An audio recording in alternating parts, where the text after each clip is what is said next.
po.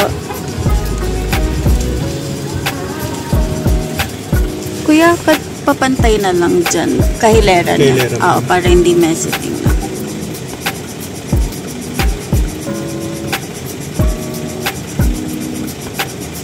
Yan, thank you, kuya.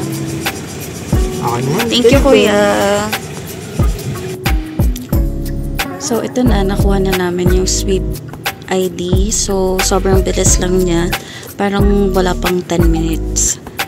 So, kailangan nyo lang mag-fill out ng form and then mag-submit ng valid ID and ORCR. Tsaka, if may Xerox kayo ng valid ID, pwede. Pero pag wala, isasend nyo siya sa online.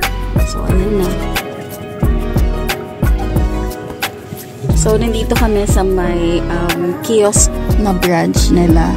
Dito sa may Boni Serrano. Katabi lang to. Actually, nasa loob siya ng Petron gas station. Ayan. So, yun. Mabilis lang. Wala pang parang 10 minutes.